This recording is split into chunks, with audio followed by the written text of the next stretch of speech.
Alright guys, you're welcome back to Chapter 8, Step 4.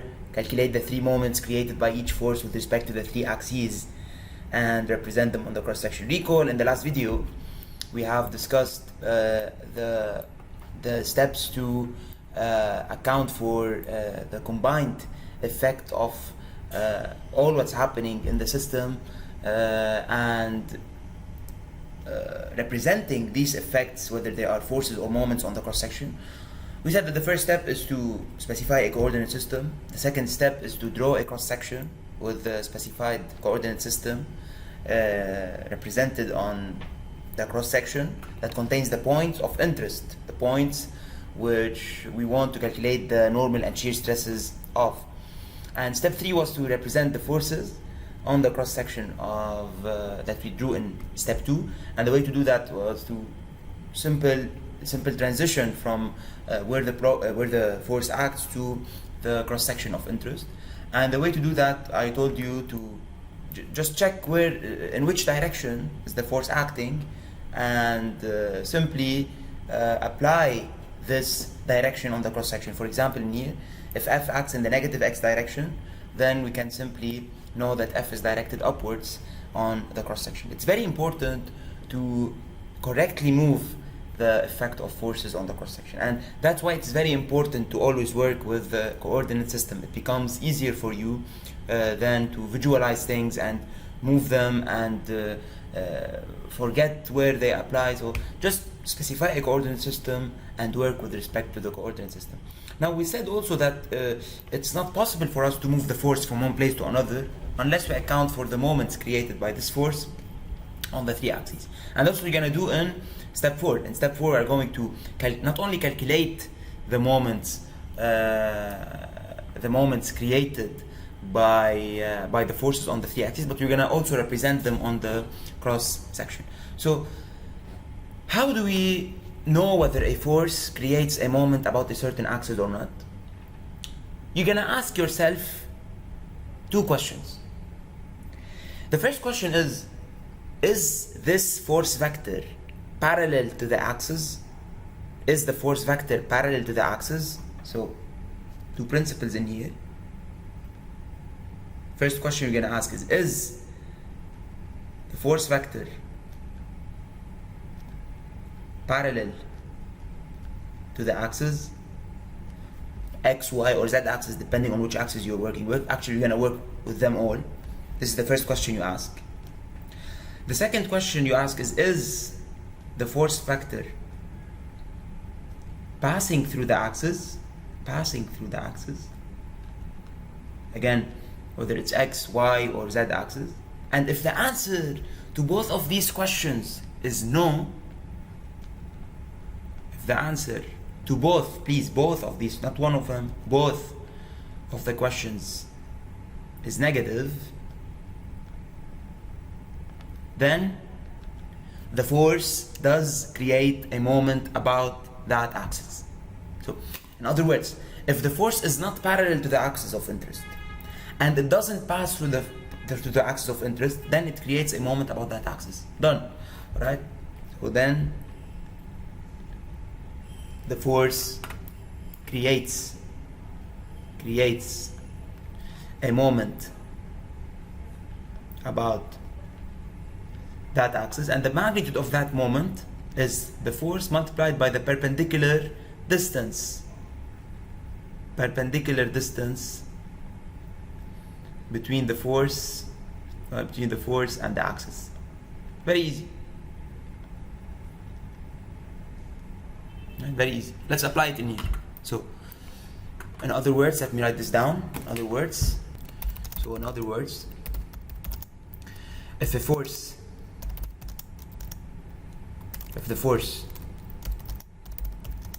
is either parallel to the axis or passes through the axis, then it does not create any moment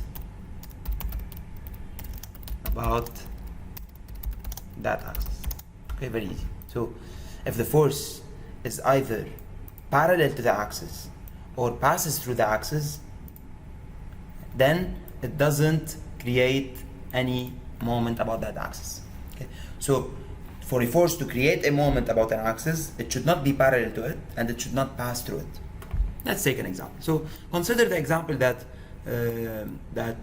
is given earlier, and you're gonna ask yourself the question. You're gonna start by each force on its own. So both of these forces will create moments, if any, about the x, y, and z axis. So you're gonna first start by the effect of one of them. Let's start by F equals to 70. So what you're gonna put in here is in step 4. So you're gonna start by the effect of F equals to 70 kilonewtons. Alright? Effect of F equals to 70 kilonewtons, mx. So the moment created by F on the x-axis. You go to the figure, and you ask yourself, is the force, to the 3D figure, is the force F parallel to x? Of course it is. Since F is parallel to x-axis, then there is no moment created by F about the x-axis. So mx due to F is equal to 0. Because F is parallel, so the force vector F is parallel to the x-axis. Let's check my. We go to the cross section and to the 3D view, and we ask ourselves, is the force vector F parallel to the y-axis? It's not parallel to it. It's not parallel to it. The force vector is going into the page and the y-axis is like this. It's not parallel to it. Is it passing through it? It's not passing through the y-axis. Right? It doesn't pass. The force vector F doesn't pass to the. There is distance between where the force vector acts and the vertical y-axis, which is what? What do you say the distance is between the force and the y-axis? It's going to be 3 meters plus half of the diameter. Very important. Many students get this wrong. They put the distance between the force vector and the y-axis to be 3 meters. In fact, it is 3, which is half of 6, because this acts as the centroid. So this distance is 3 plus half of 10. So it is 3 meters plus 5 millimeters. So if you're gonna put it on my, it's gonna be the force, which is 70 kilonewtons plus times, so always the moment is the force times the perpendicular distance, which is 3 meters plus 5 millimeters. I'm going to change it to meters. That's 0.005 meters. Okay, so it's going to be 70 multiplied by 3.005. So it is 70 times 3.005, which is going to be 210.35 kilonewton meter. This is my. Please be careful to add half of the diameter, because the 3 meters is between the centroid and the board of the sign. We have to add to it half of the diameter, because the y-axis acts in the middle, alright, of the diameter. So it's going to be 3 meters plus 5 millimeters. So it's 3.005 meters. So it's going to be 210.35 kilonewton meters. Now it's not sufficient. It's not sufficient to calculate the magnitude of the moment, but it's also important to represent this moment on the cross section. Alright, so in here, calculate the magnitude, then directly represent. Okay, because an important remark in here is it's not sufficient, very important, it's not sufficient to calculate the magnitude,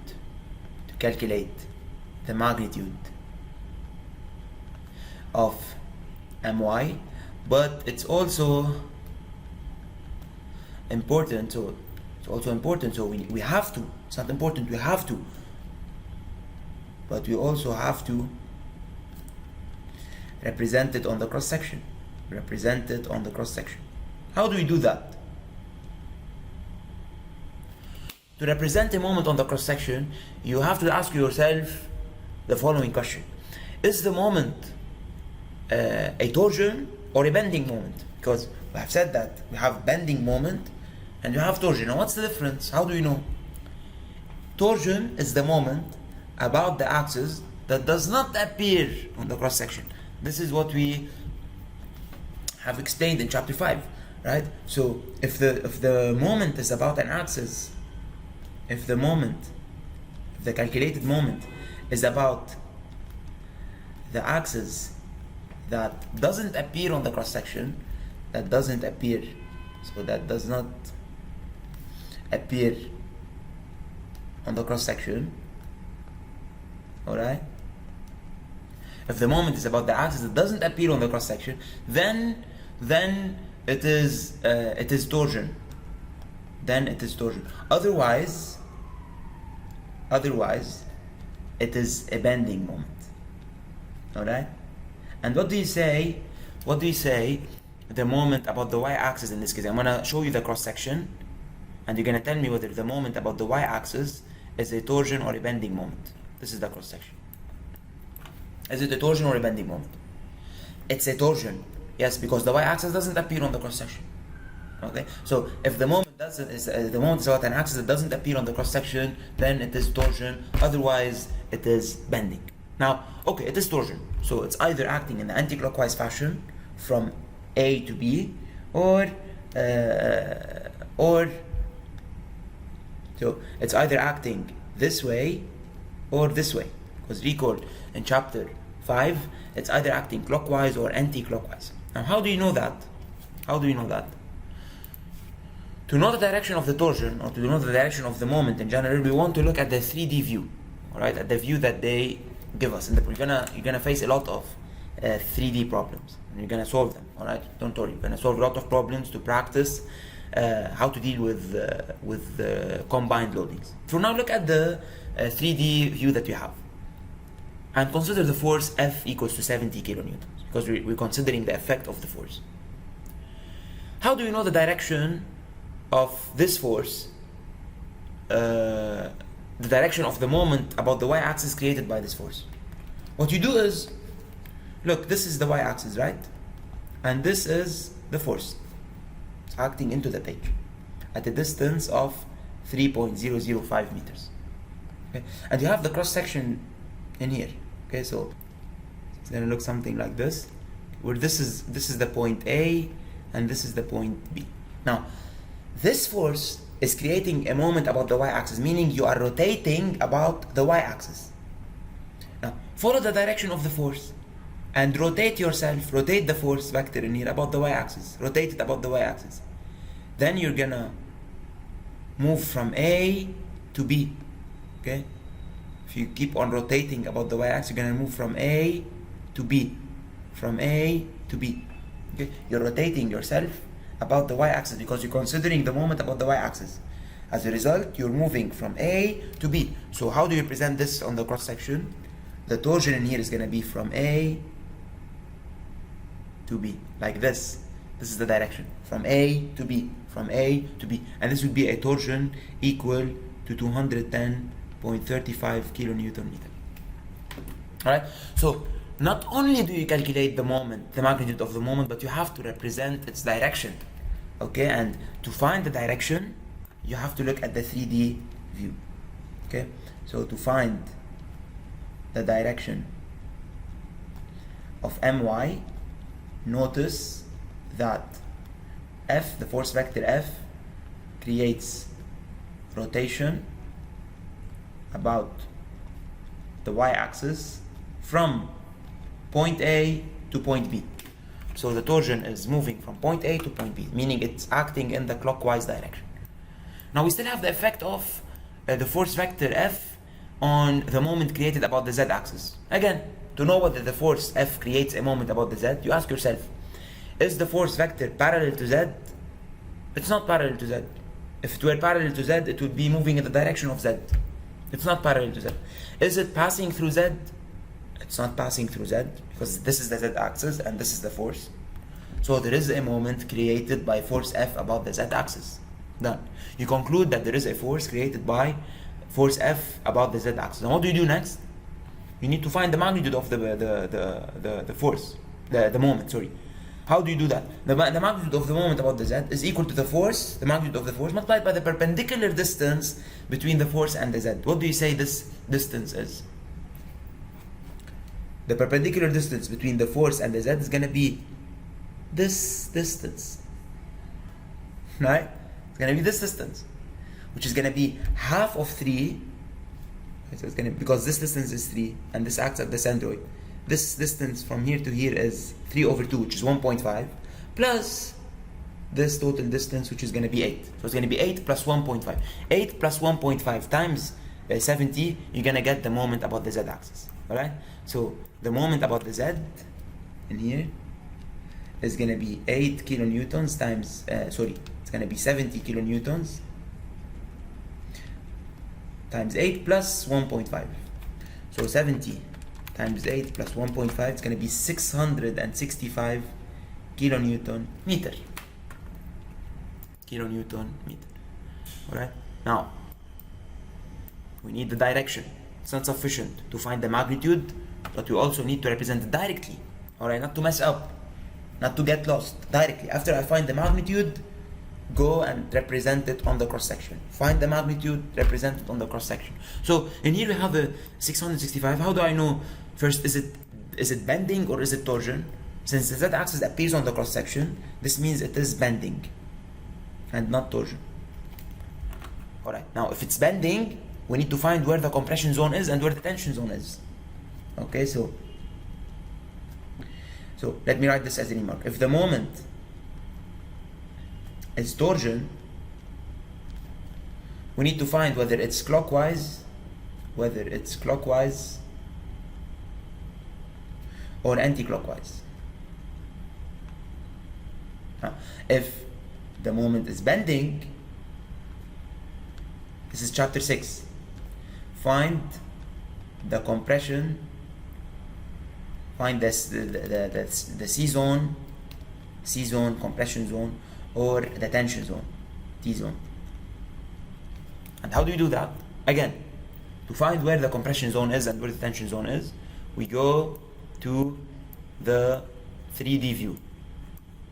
Alright, we go to the 3D view. We consider the z-axis, because we're working with the z, and we consider the 70 kilonewton, the force of 70 kilonewton. And again, this is the cross section. This is point A and this is point B.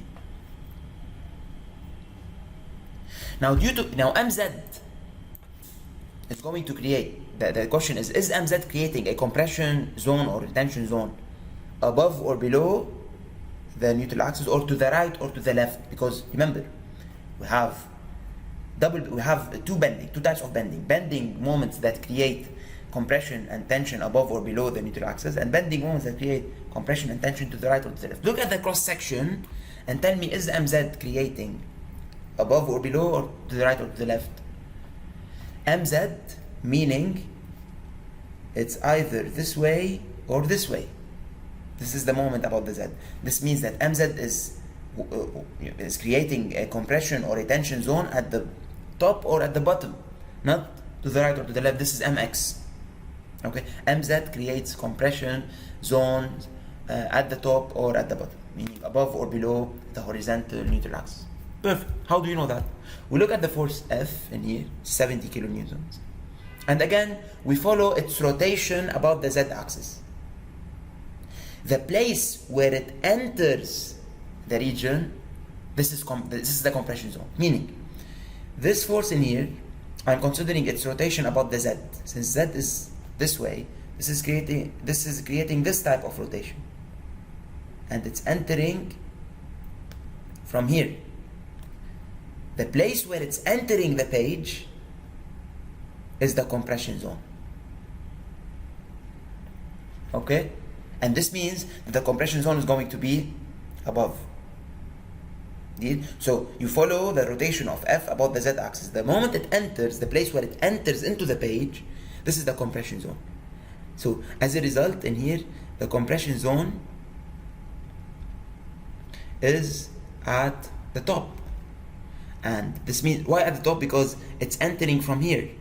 So this is the compression zone, not the bottom, right? It's entering from above, right? From above. And so everything above point A is under compression, and this means that the direction of MZ is like this, okay? Because the arrow of MZ represents the compression zone. Recall this from chapter 6. This is 665 kilonewton meter. Okay? Because the arrow of the moment represents compression. How do I know where the compression is? I want to know where the compression zone is for me to locate the arrow of the moment, MZ. Okay, so how do I know that? I follow the rotation of the force about the z-axis. I notice that the force is entering the cross-section. Alright, it's entering the cross-section from the top. Everything above A is under compression, and therefore the arrow on the cross-section of MZ is going to be directed upwards. Okay, I repeat another time.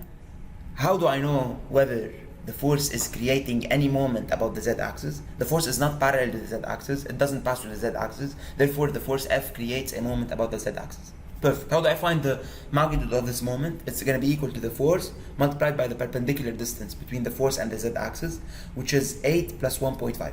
So 8 plus 1.5, all multiplied by 70, I get the magnitude of the moment. Perfect.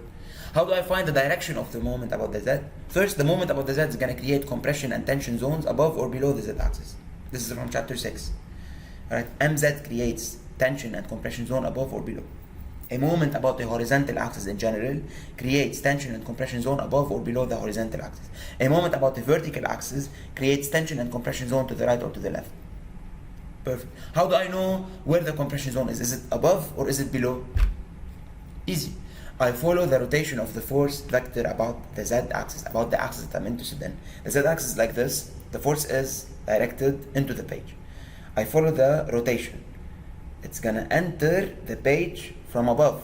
So everything above the neutral axis is under compression, and therefore on the cross section everything above point A is under compression, and I represent MZ accordingly. So do not only calculate magnitudes, also represent the moment on the figure, on the cross section. Alright, now that I have MZ, I'm not done yet. I need to find the effect of so in here I have compression at the top. So I still have the effect of the weight. Alright, I still have the effect of W, which is equal to 100 kilonewtons. Perfect. I start with mx. Alright, in both effects. First, I consider the force 70 kilonewtons. Now I'm considering W equals to 100 kilonewtons. So I start mx. I ask myself, is the weight vector parallel to the x-axis? It's not parallel to the x-axis. It's not parallel to the x-axis. Because if it were, it would be directed and to be in the same direction as the x-axis. F is parallel to the x-axis, not W. W is directed downwards. Okay, it's not parallel to the x-axis. Is it passing through the x-axis? No, it's not passing through the x-axis because there's a distance in here. There's a distance between the weight and the x-axis. Okay, which is equal to this, to 3 meters plus 5 millimeters. There's a distance between the weight and the x-axis, so it's not passing to the x-axis. If you continue the W vector, you're not gonna pass through the x-axis. There is a distance in here. Okay, so there is a moment created about the x-axis by the force vector W. And what is it? It's the weight, which is 100 kilonewtons, multiplied by the perpendicular distance between the weight and the x-axis, which is 3 meters plus 5 millimeters. So 100 multiplied by 3.005 is the moment created by the W vector about the x-axis. So it's 100 multiplied by 3.005. It's going to be 300.5 kilonewton meter. It's not sufficient. We're not done. We need to find the direction. Now mx, since it is a moment about a vertical axis, since it is a moment about the vertical axis,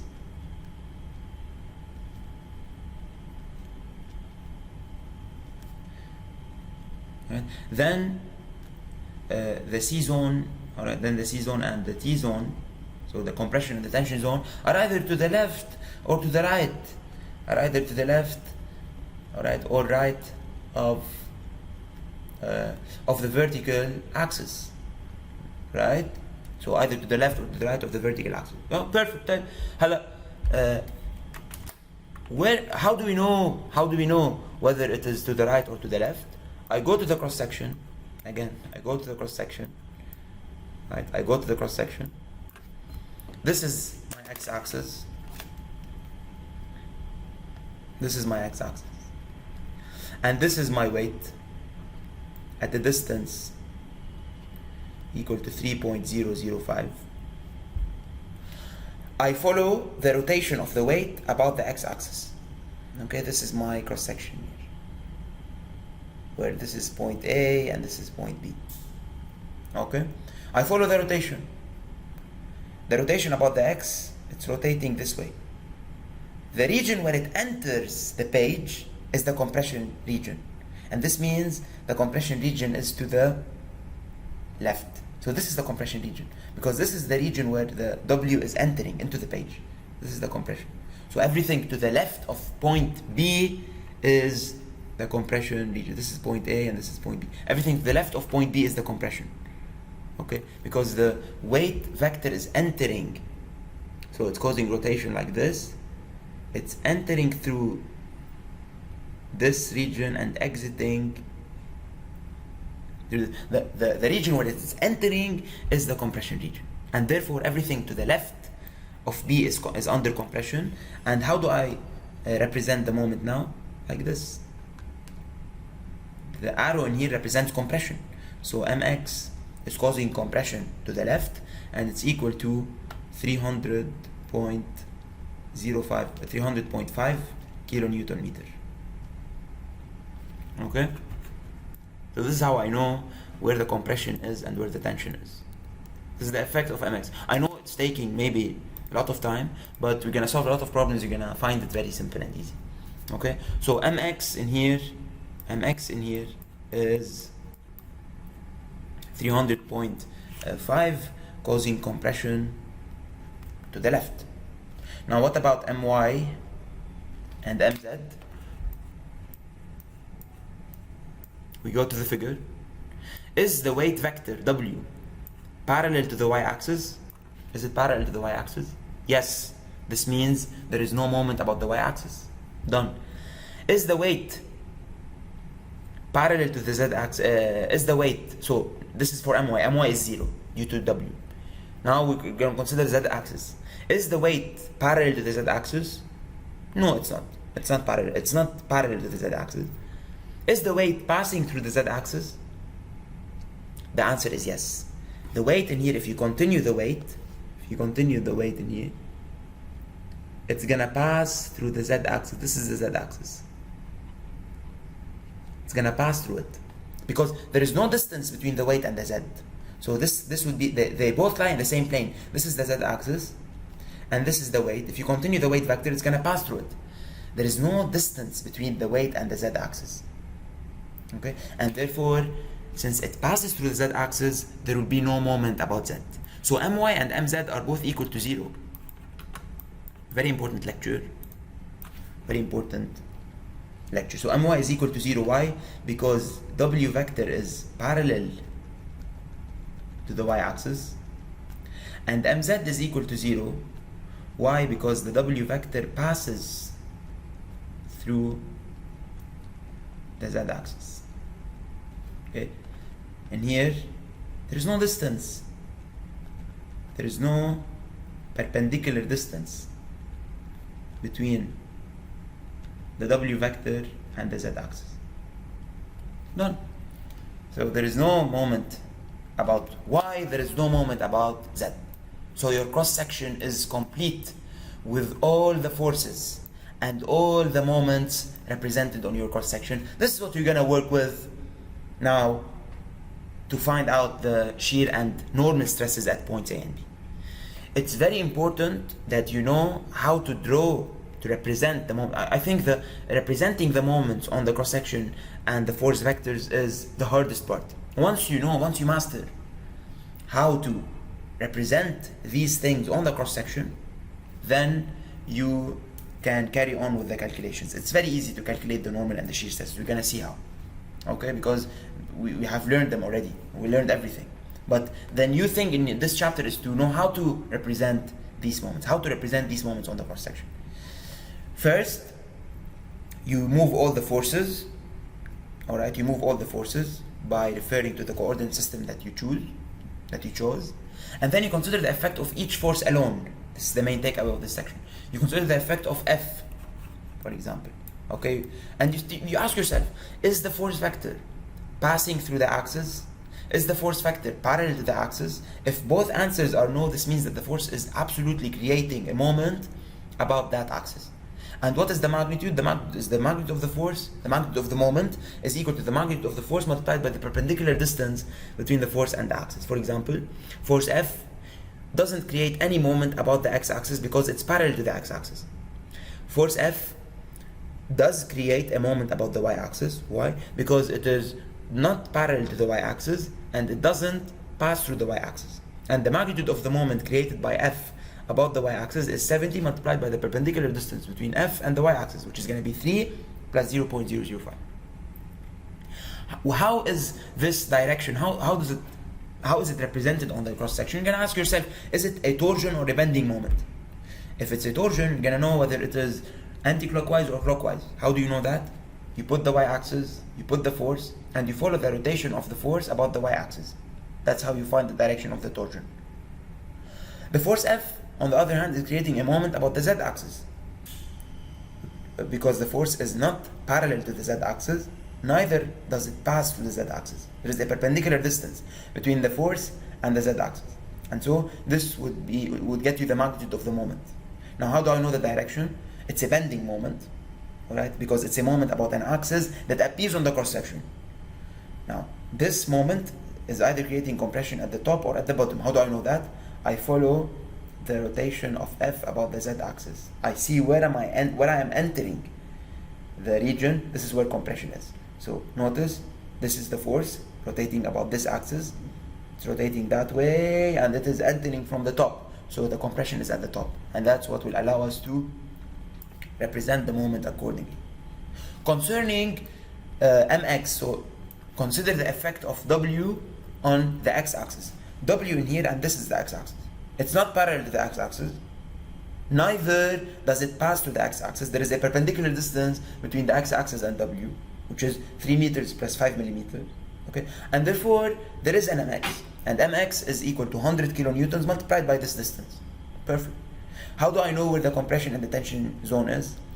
I follow the rotation of the force W about the x-axis. It's going to rotate that way. Okay?